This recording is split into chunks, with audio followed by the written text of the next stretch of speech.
Welcome to 574 Sports here on 91.1 The Globe. My name is Spencer Buttermore. And I'm Laura Hoover. Taking a look at all the fall sports and some key players, we have the Maple Leaf Athlete of the Week in studio with Tanner Camp later on in the show. Also talking more about volleyball with Sports and Service. Johan Escalante and Stuart Ashman have been ranked high honors in the Crossroads League, being both named Athletes of the Week for the Crossroads League. Our own Brad Stoltzfus is in studio with those two athletes, coming up right after this on 574 Sports on 91.1 The Globe. For 574 Sports, I'm Brad Stoltzfus.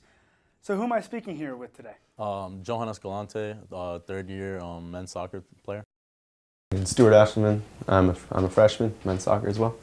And these two are Crossroads League Athletes of the Week. For offense, Stuart Ashman, and for defense, Johan Escalante. This is the second time that they have both won the award in the same week. The last time was September 4th. You guys can answer whoever feels comfortable first. What does this recognition just mean to you? I think it definitely means a lot. It's a great honor for me, I guess, especially being a freshman and winning it. And I just got to give a lot of props to my teammates, for helping me out, and couldn't really done without them. And, yeah. Being in my third year, I actually won the award last year, and it's just great. It just feels good having that recognition from not only your teammates, but also like the rest of the conference as well. But it's something I couldn't do without my whole team. Just from the back to the front, everybody's playing defense the entire time. Makes my job a lot easier. What can you attribute your success to? I mean, you guys have been training from the early part of August up till now. What can you kind of attribute your success to? I think just how close we are as a team. It's more of a family, than a team, and I think it's a key part of having a good team is being a family, and just really bonding with the guys and connecting outside the field, which leads to success on the pitch. Adding on to that, I think just from building from what we had last year. Last year we were a very strong defensive group, and it's carrying on to this year. But then adding guys like Stu here, he's just come onto the program and just done such a great job scoring goals off the bat. And it's just really helped out the program to take that next level, to take that next step, being a top-tier team. This team is entering Saturday night with a 5-game win streak. And so what kind of momentum are you guys carrying into the first Crossroads League match on Saturday? I think we're carrying a very positive momentum. We also are very focused and very confident in this part of the season, coming off a 5-game win streak. But we also are very focused in the fact that last year we were in a similar position. We were going into a conference play very calm and very confident, but we ended up losing 1-0 to St. Francis. So I think that aspect is actually making us more positive, more intense, have a chip on our shoulder when we go into the game on Saturday. Yeah, for sure. I think, like John said, that it's a good vibe, it's positive, but we know that now the real work starts, and it doesn't really mean much if we don't produce in conference. I'm curious, Stuart, how is it like playing with your brother Spencer?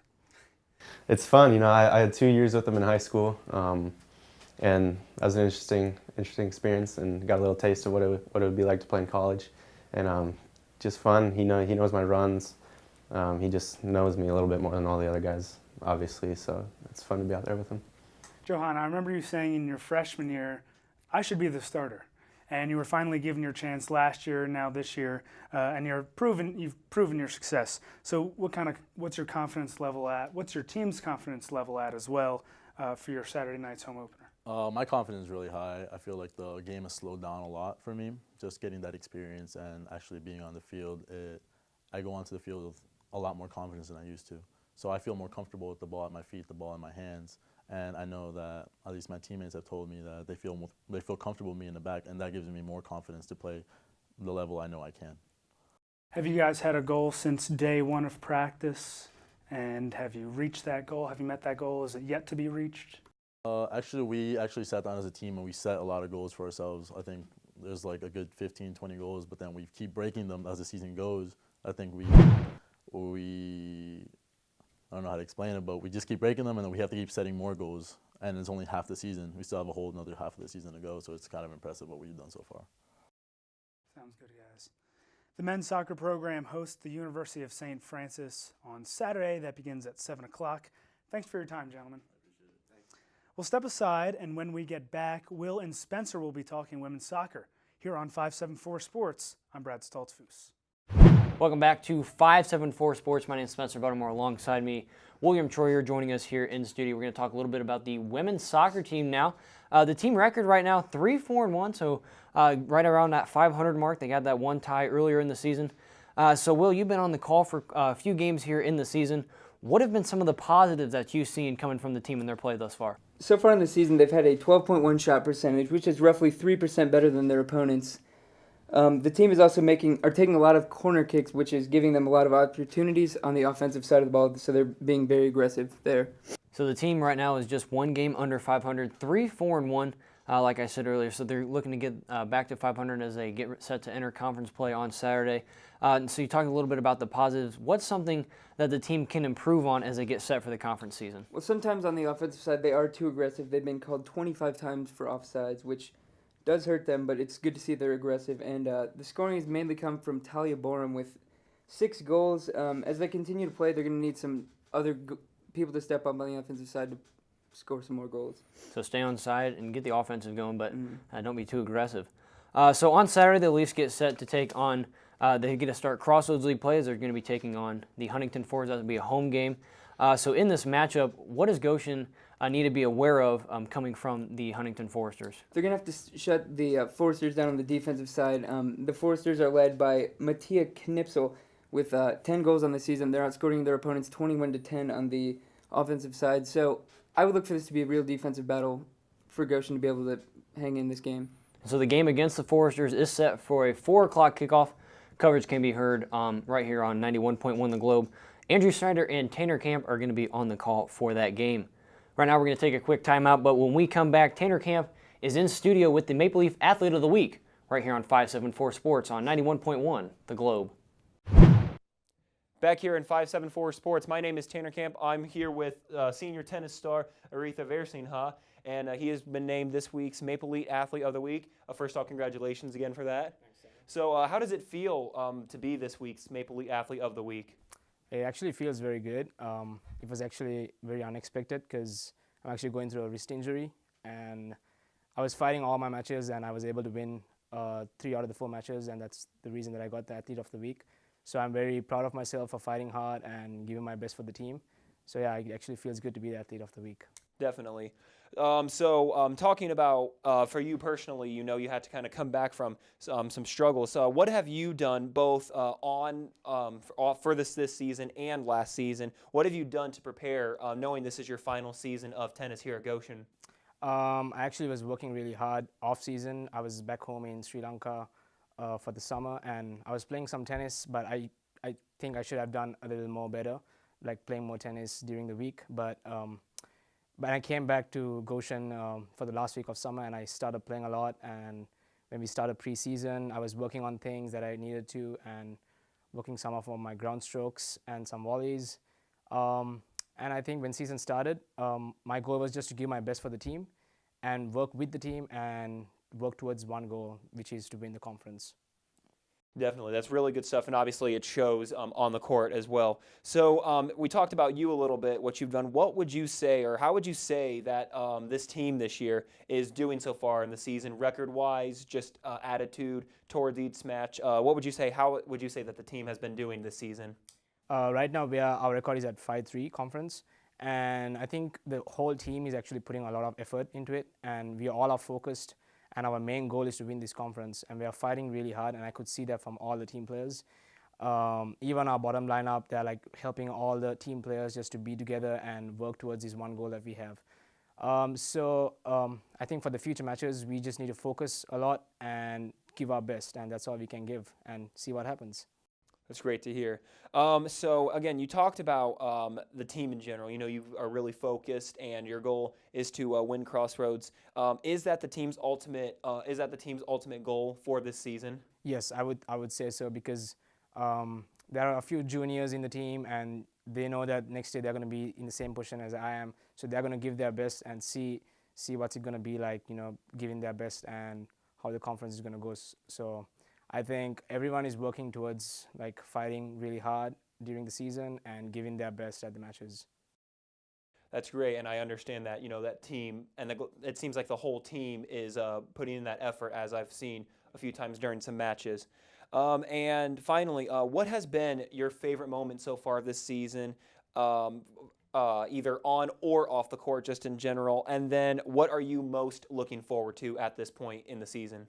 I think my favorite moment is just getting to know all the players. We had a few freshmen that came into this team, and just spending time with them on and off court. We had some matches that we had to travel quite far, so just getting to know them, having fun off the court and on the court, and just getting to know them individually was my favorite moment in this season. So, and something that we are looking forward for is that we are playing Huntington this Saturday, and that's going to be our last home game. So I think we're just going to focus on giving our best and see what happens by giving our best, yeah.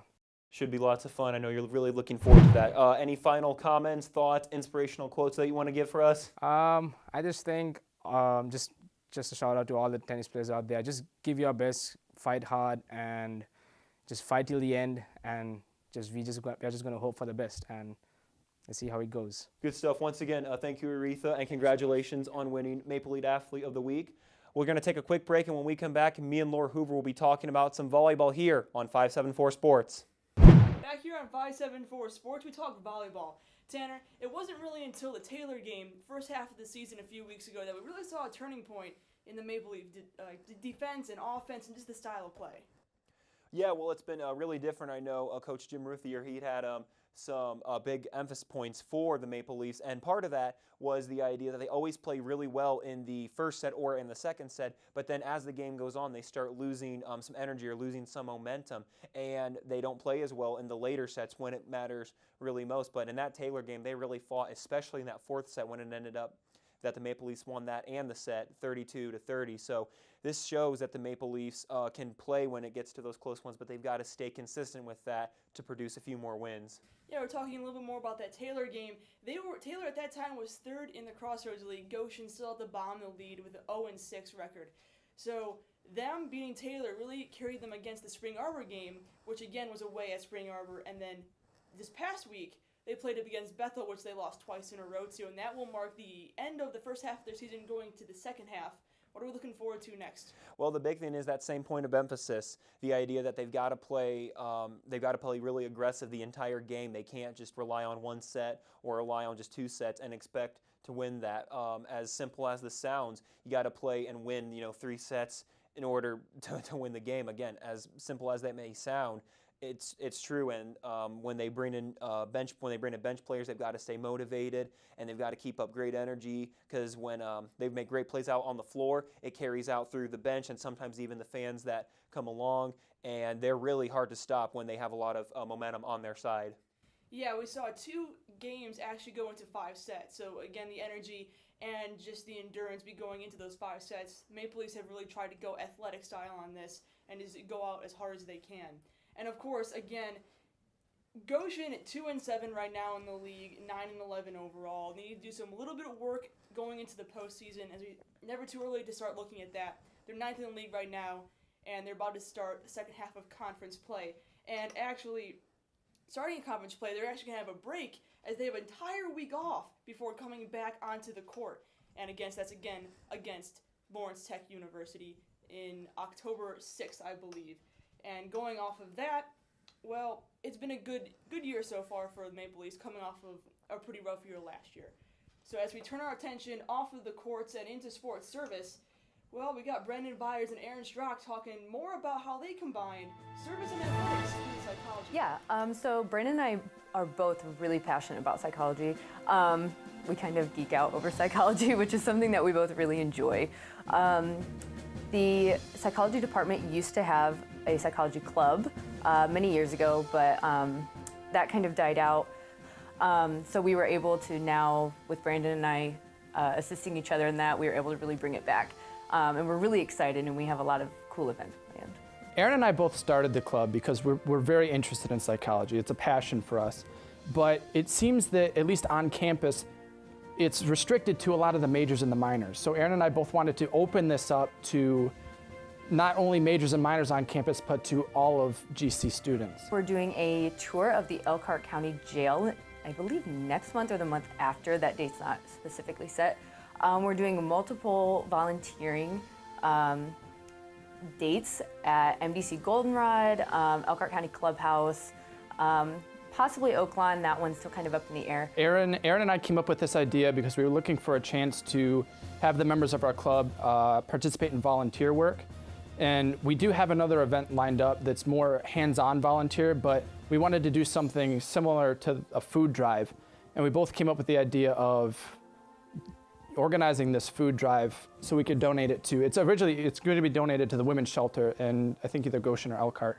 So the set dates are from October 8th. So it's going to start the Monday, October the 8th, and it's going to run through the 28th, which I believe is a Friday.